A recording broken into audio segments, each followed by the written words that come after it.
So hello guys, कैसे आप सब लोग। तो आज की वीडियो में डिस्कस करेंगे कुछ कॉमन मिस्टेक जो एसएससी एस्पिरेंट अपनी प्रिपरेशन के टाइम पे करते हैं।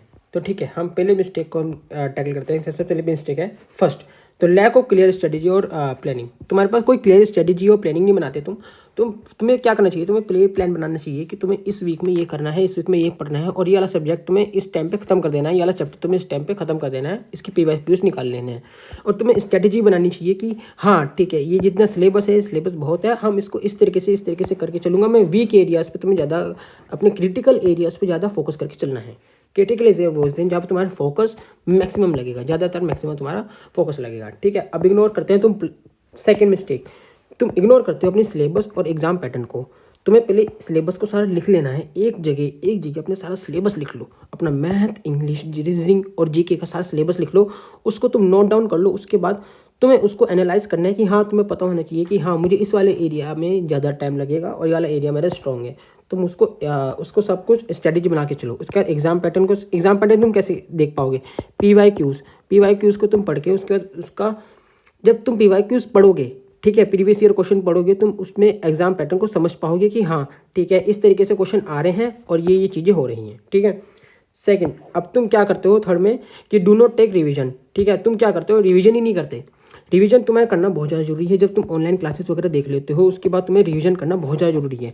तुम्हें एक, या तो तुम डेली रिवीजन कर सकते हो, और डेली नहीं हो रहा तो वीक में एक दिन निकाल के तुम्हें रिवीजन करना बहुत ज़्यादा जरूरी है। रिवीजन तुम करोगे ना तो तुम्हारा जो तुमने पढ़ा है वो तुम्हारे माइंड पे लॉन्ग टर्म के लिए रहेगा। और यही क्या है, एक गवर्नमेंट जॉब क्या है, गवर्नमेंट जॉब एक memory, is a game of memory. ठीक है, अगर तुम्हारी मेमोरी स्ट्रांग है और तुम ज़्यादा से ज़्यादा कंटेंट अपने दिमाग में रख सकते हो तो तभी वो बच्चा अपनी कोई अच्छी पोस्ट वगैरह ले सकता है। ठीक है, फोर्थ है, do not take mock test. तुम मॉक टेस्ट देते नहीं, तुम ये सोचते हो कि पहले हमारा सिलेबस निपट जाए उसके बाद हम मॉक टेस्ट देंगे। ऐसा कुछ नहीं है। तुम्हें क्या करना चाहिए, तुम्हें मॉक टेस्ट रेगुलरली देना चाहिए।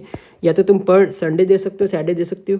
अगर डेली तुम्हें अभी नहीं देना, डेली तुम्हें देना है जब तुम्हारा 80% सिलेबस कंप्लीट हो जाए, उसके बाद तुम्हें डेली देना है। ठीक है, बट तुम्हें क्या करना चाहिए, अभी जैसे तुम्हारी प्रिपरेशन चल रही है, तुम्हें, मुझे पता है तुम्हारा 20% भी नहीं निपटा, 10% हो रहा है, या फिर 15%, 20%, 30%। ठीक है, तो तुम्हें अपना मॉक टेस्ट दे के चलना है, क्योंकि तुम्हें मॉक टेस्ट में जो क्वेश्चन दिखेंगे ना, तुम्हारे क्वेश्चन नहीं होंगे, वो मैं मानता हूँ क्वेश्चन नहीं होंगे अगर तुम्हें कोई क्वेश्चन ऐसा दिख रहा है। ठीक है, बट तुम्हें ये समझ में आया कि हाँ, इसमें ये चीज़ पूछी है, और जब तुम वो चैप्टर पढ़ने जा रहे होंगे, उस टॉपिक का चैप्टर पढ़ने, तब तुम्हें समझ में आएगा कि हाँ, इस तरीके से क्वेश्चन आया था वहाँ पर और ये में से ऐसे हो सकता था। ठीक है, तो तुम्हें वो ट्रिगर करेगा। ठीक है, उसके बाद फिफ्थ में क्या है कि तुम क्या करते हो, मैथ और इंग्लिश को लाइटली लेके चलते हो। लाइटली क्यों लेके चलते हो? क्योंकि तुम सोचते हो कि मैथ और इंग्लिश तो ऐसे ही है, बट क्या है कि मैथ और इंग्लिश ही मेन है, वही सिलेक्शन दिलाएंगे, सिलेक्शन में वही पहुंचाएंगे, और जो जीके है वो तुम्हें एक रैंक दिलाएगा।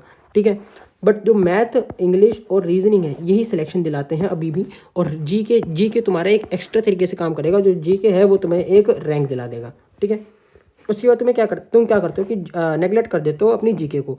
जीके तुम्हें नेगलेक्ट करके नहीं चलना है। जीके के कई सारे टॉपिक्स हैं, कई सारे इंपॉर्टेंट टॉपिक्स हैं। अगर तुम्हें वो इंपॉर्टेंट टॉपिक्स, बस मोस्ट इंपॉर्टेंट टॉपिक अगर चाहिए, उसकी लिस्ट चाहिए, तो मैं तुम्हें सेंड कर दूंगा। मैं उस पर वीडियो बना दूंगा, तुम मुझे कमेंट कर देना, मैं उस पर वीडियो बना दूंगा, बहुत बढ़िया वीडियो। ठीक है, तो तुम उसको नेगलेक्ट करके मत चलना जीके को। जीके एक बहुत इंपॉर्टेंट पार्ट है प्रिपरेशन का, और उसको तुम डिफरेंट टॉपिक है, उसको तुम पर डे या फिर वीक में एक दिन निकाल के अपना जीके भी थोड़ा पढ़ना शुरू कर दो। ठीक है, तुम ओवर कॉन्फिडेंस हो जाते हो, डिमोटिवेशन हो जाते हो। तुम्हें ओवर कॉन्फिडेंस कैसे हो जाता है, जब तुम कोई चैप्टर कर लेते हो तुम्हें ओवर कॉन्फिडेंस हो जाते हो। तुम्हें ऐसे नहीं करना, क्योंकि एक जो एसएससी है ना, उसमें या फिर गवर्नमेंट जॉब है, उसमें कई सारे पार्ट है, उसमें तुम्हें एक पार्ट को निपटाना है, और तब जाके तुम्हारा एक सिलेबस कंप्लीट होगा। ठीक है, डिमोटिवेट नहीं होना। अगर मॉक टेस्ट में मार्क्स कम आ रहे हैं, क्वेश्चन नहीं बन रहे हैं, तो डिमोटिवेट नहीं हो रहा है, ये एक प्रोसेस है और ये होगा ही। ठीक है, उसके बाद है don't proper use of resources. तुम्हारे पास प्लेंटी ऑफ रिसोर्सेज हो गए हैं और तुम उसको प्रॉपर यूज़ तरीके से नहीं कर रहे हो। तुम्हें क्या करना है, अपने रिसोर्सेज लिमिटेड करना है और उसको मल्टीपल रिवीजन करना है। बस, resources limited and multiple revision, ये एक बेस्ट तरीका है तुम्हारे रिसोर्सेज को तुम्हारे दिमाग में रखने का। ठीक है, उसके बाद टाइम मैनेजमेंट भी नहीं करते तुम। टाइम मैनेजमेंट एक बहुत जरूरी चीज़ है। मैं क्या करता हूँ, मैं अपना संडे को ही मैं अपना ये करके चलता हूँ कि मुझे अगले 5 दिन, मंडे से लेकर सैटरडे तक, अगले 6 दिन तक मुझे क्या क्या पढ़ना है, पर डे मुझे कितने लेक्चर निपटाने हैं, कौन से क्वेश्चन करने हैं, क्या चीज़ नहीं करनी, ये मुझे पहले ही पता होता है। इस वजह से मुझे किसी भी दिन कोई कन्फ्यूज़न नहीं होती। ठीक है, उसके साथ स्ट्रेस और हेल्थ। तुम स्ट्रेस और हेल्थ स्ट्रेस बहुत ज़्यादा लेते हो और इससे तुम्हारी हेल्थ पे बहुत ज़्यादा हार्मफुल इफेक्ट होता है। तुम्हें क्या करना है, अपने हेल्थ को मेंटेन करके चलना है, अच्छा खाना खाना है, एक्सरसाइज करनी है। एक्सरसाइज से तुम्हारा कुछ नहीं होगा, एक्सरसाइज से तुम ये मत सोचो कि हमारा टाइम वेस्ट हो रहा है, इससे तुम्हारा फोकस बहुत इंप्रूव होगा। जो तुम पढ़ोगे वो तुम्हारे दिमाग में बहुत जल्दी रिटेन होगा और तुम्हें ज़्यादा फोकस से कंसंट्रेशन से पढ़ पाओगे। ठीक है, तुम अवॉइड कर दो तो पी वाई क्यू के अवॉइड करके नहीं चलना है। Most important P Y Q ही होते हैं।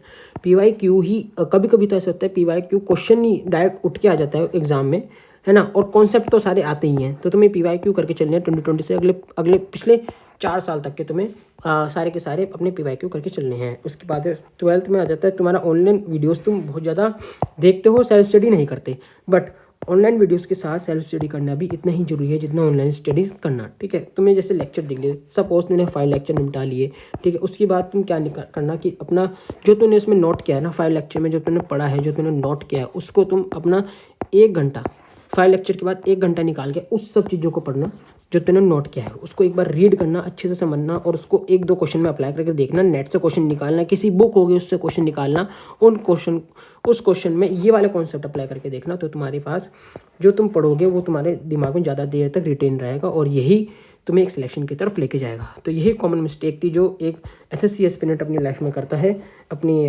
प्रिपरेशन के टाइम पे करता है, और ये कॉमन मिस्टेक तुम्हें नहीं करनी, इसका तुम ध्यान रखो। ये भी मैं भी नहीं करता हूँ ये कॉमन मिस्टेक, तो मैं जो अपनी प्रिपरेशन के टाइम पे कर रहा हूँ वो मैं तुम्हें सजेस्ट कर रहा हूँ, तो तुम भी ये चीज़ ना करो, जिससे तुम्हें हेल्प मिलेगी। चलो अब मिलते हैं नेक्स्ट वीडियो में, तब तक के लिए take care, bye bye, thank you.